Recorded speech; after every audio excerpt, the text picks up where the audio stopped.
So I'm here in East Texas, and I'm ready for another hunting adventure. Thank God. Man, I haven't been in the woods for almost a year, like 11 months.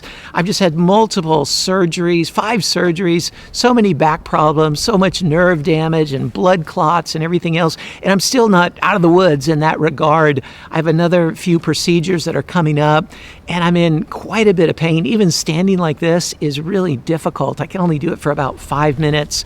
But I've been doing a lot of physical therapy. I've gotten a lot stronger, and so I'm stable. I'm just in a lot of pain. So I'm going to take some extra painkillers and hopefully be able to pull this off. And this is a really cool ranch. It's called Cedar Cove Ranch. And it's super incredible terrain. It's got a lake, it's got streams and mountains, not mountains, but hills, and really thick cover. It feels like a really huge area. They have over 20 miles of little dirt roads cut through it all that we can stalk through. They've got some feeders out there. And thanks to some buddies that chipped in to help me fund this trip. I couldn't afford it otherwise. I'm really grateful for this adventure. And, honestly, I'm just not able to do free range hunting right now. I just don't have the strength to be able to do it. I had an Aoudad hunt. I really want to get an Aoudad. Had an Aoudad hunt scheduled for last fall over in West Texas at Top of Texas Outfitters, and was going to hunt with a couple buddies, Aaron Snyder and Scotty Campbell. But that was going to be awesome in the Davis Mountains. But man, I had a surgery right when that was planned. And I don't know how long it will be till I'm able to do something like that. Hopefully we'll be able to do it in the future, but it's not going to be in the foreseeable future.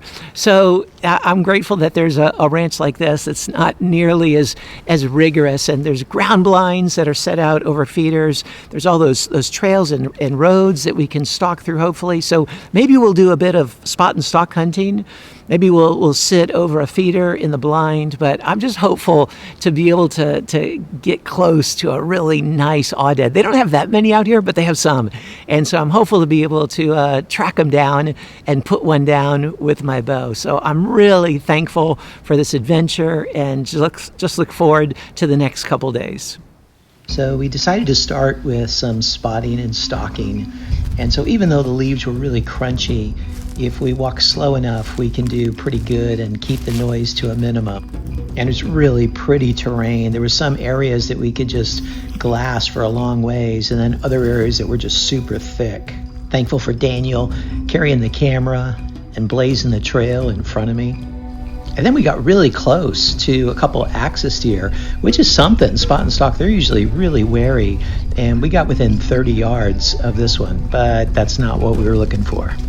So it's the last afternoon. We haven't gotten a shot on anything so far. And we're just hoping that they're going to come in to this really good blind that we've been in before. And there'll be something shootable that comes within range. And man, it didn't take long for those Aoudad to come in. But they were super on edge, super wary. They just froze for the longest time.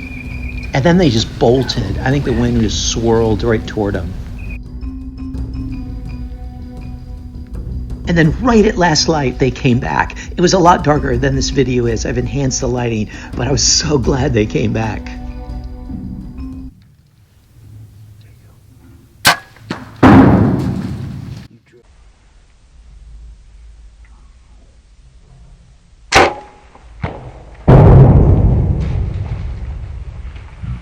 You smoked that one. He's crashing.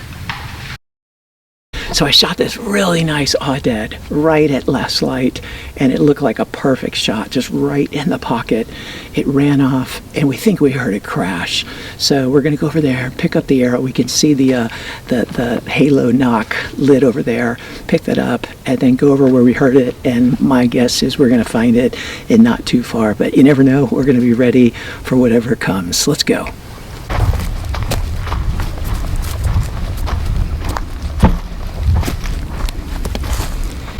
Here's the arrow. I was using the iron will single bevel with bleeders. Nice bloody arrow. You gotta love a bloody arrow. I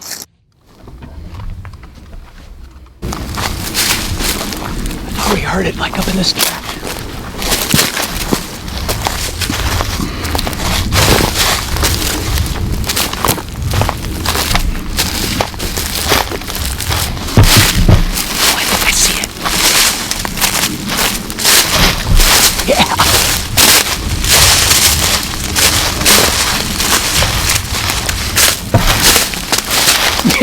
that bad boy. And he went maybe 50 yards tops. Whoa. Look at that thing right there, the top of the leg, and the arrow zipped right through. I'm really eager to see the damage that it did, but man, that's a nice looking Aoudad. Nice looking shape. All right, let's pull that thing out of there. Yeah, we got my first Aoudad. I am so excited about this. He came in last light, and I was using my Elite Era and Bishop arrows, and then I used an iron wheel for this one. I'm always debating which broadhead to use, but I used an iron wheel, single bevel with bleeders, and man, it just zipped right through the top of the elbow, came out the other side at the exact same place, and the arrow just zipped right through like butter. And then he went maybe 50 yards and piled up in the middle of this big deadfall. But here he is, my first Aoudad. Yeah, thank God. And man, this thing just has massive horns. Check out the mass right there. I mean, my hand goes like halfway around it, and then it curls all the way back to these tips. And then the chaps are just awesome. I mean, they hang all the way down to the ground. Man, what a beautiful animal. Man, I couldn't be happier with this. And if you're wondering where the heart of an Aoudad is, wonder no longer.